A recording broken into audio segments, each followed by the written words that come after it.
Today is the 3rd of December, and back on the 1st, last Saturday, I was asked the question, are you going to stop being such a miserable bastard?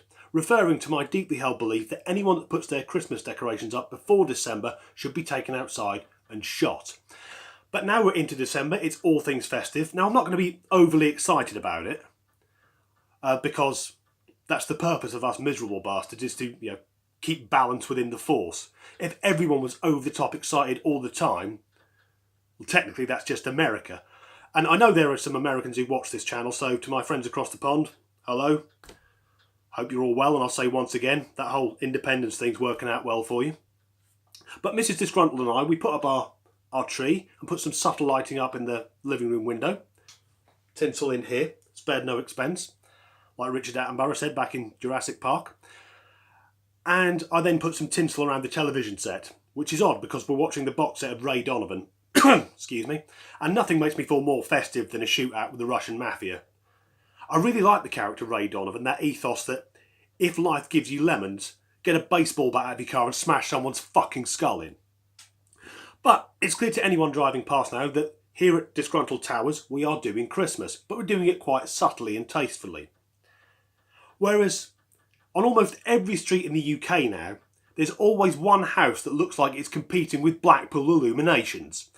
There's one down the end of our road here, and if that guy puts any more flashing lights on his house, aircraft are going to be trying to fucking land on it. But what I can say is, wherever you go in the UK, if you see a house that's covered in Christmas lights, you can be 100% certain that the person that lives there is a twat. And now we're in the run up to Christmas. You can tell we're nearly there because the postman's starting to be polite.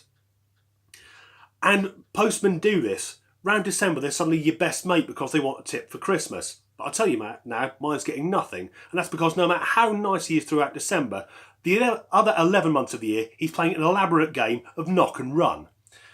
Now, as kids, we've all played this, where you knock on someone's door and then run away before they can answer it. This guy's made a fucking career out of it.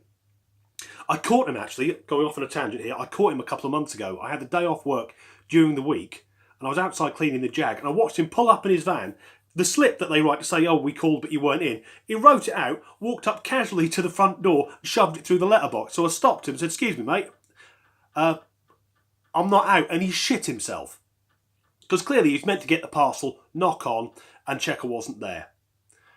On that as well, in the run-up to Christmas, when Royal Mail fail to deliver a parcel, and in my experience that's roughly 100% of the time, when we then have to go up to the depot to pick it up, surely we should get a percentage of what they've earned. They've only been paid to do one fucking job, and I haven't to finish it for them, so I should get some of that postage money back. Another thing you can tell when we're getting near Christmas is you go into the shops and every cashier decides they need to have a 20-minute fucking conversation with every customer. And if you are that customer, think about the poor sod behind you. This happened to me on Saturday, 2:30 in the afternoon. Young mum, wearing her pyjamas, doing her shopping, fucking classy. Talking loudly about the man that her kids currently think is their father. Although the way she was talking, I imagine they've got a lot of dads. Do you know in Doctor Who that when the Doctor dies, they then regenerate as a completely different person? I imagine that these kids think that's how dads come about. Oh, he's come back, he looks different again, but we've got to call him dad. And when I get to the front of the queue, and the cashier goes, oh, you're doing your Christmas shopping? My immediate thought is, what the fuck has it got to do with you? But I found a surefire way to stop this. If they go, you're doing your Christmas shopping? Go, no, I'm Jewish. That stops them fucking dead. Now, I've got Jewish friends, I'm not Jewish myself, but they've got no way of knowing that. They've got no way of proving it. There's a very easy way to prove I'm not Jewish, but generally I don't walk around Sainsbury's with my cock out. So, I was actually going to do this video in the car and finish playing White Christmas. Is that Bing Crosby? I'm Dreaming of a White Christmas. And I realised it's 2018. If I play a record that starts I'm Dreaming of a White Christmas, I'll be arrested for fucking racism.